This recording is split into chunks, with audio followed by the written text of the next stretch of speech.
po sa inyong lahat. Welcome na naman sa another episode ng ating vlog na kung saan ang topic po natin for today ay tungkol sa katanungan na naman ng isa sa mga subscriber natin. Paano daw ba makikita or malalaman na ang isang manok ay malapit na siyang mangitlog? Yung katanungan po ng ating subscriber, umpisan natin sa halimbawa, bumili kayo ng RTL. Usually po kasi ang RTL standard, dinideliver po yan sa 16 weeks na edad. Sa kumpanya, nagre-release po sila ng RTL 15-4 kadalasan yung edad. 15 weeks at saka 4 days. Pero tayo po, 16 weeks po yung edad niya sarado. Kaya lang, pag medyo dineliver natin ng maaga, so pag halimbawa yung RTL natin na pang February 22, kaya lang dahil nga sa sabay-sabay, hindi ko naman yan ma-deliver ng isang beses sa isang araw. Dahil kung 10,000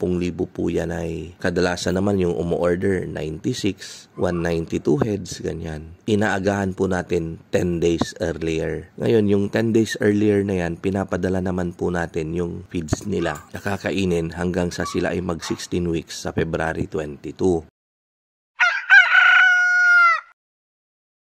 Assuming na 16 weeks na nung manok ninyo pagka-deliver, so mag-aantay po tayo ng 2 weeks. Ngayon, pagdating ng 18 weeks, mag-uumpisa na pong mangitlog yung mga yan. May mga paisa-isa na. To tell you honestly, based on our experience, pag meron akong 10,000 RTL, na isang batch lang yan, magkakasabay, pagdating ng 18 weeks, merong mangitlog dyan na isa o dalawa. Minsan naman, merong nangitlog ng 17 weeks, kapag sobrang maganda yung kondisyon ng RTL natin, mangingitlog po siya kung kondisyon yung pag-aalaga natin. Hindi natin sila napapabayaan sa tubig, ganyan. Pagdating sa pagkain, hindi nabibitin, hindi po sila sinipon, hindi po sila na malaria, mga ganyan po yung mga i-consider natin.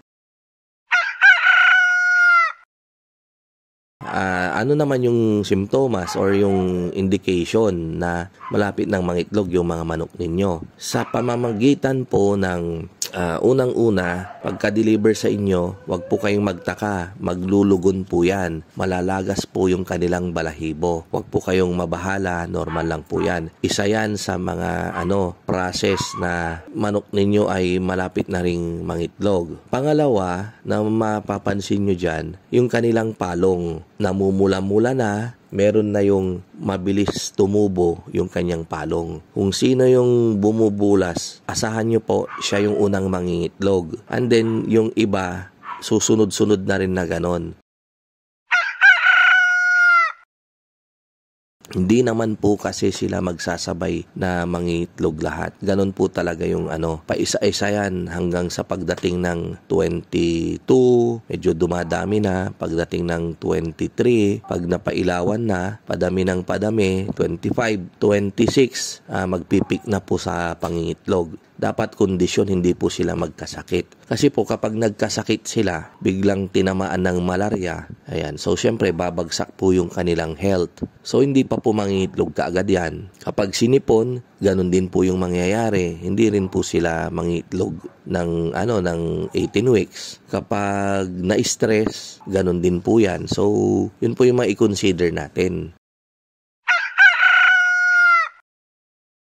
Yung batch natin ng yung December 11, yun after 5 days may nangitlog yung manok ni shout out pala kay Sir Romualdo Rosario ng mga Taram, Pangasinan. Kumuha po sila sa atin ng 1,200 heads. Thank you po sir sa pag-inform. Alagaan lang po natin silang mabuti, proper feeding, proper na tubig with vitamins, antibiotics, at saka yung CXD3.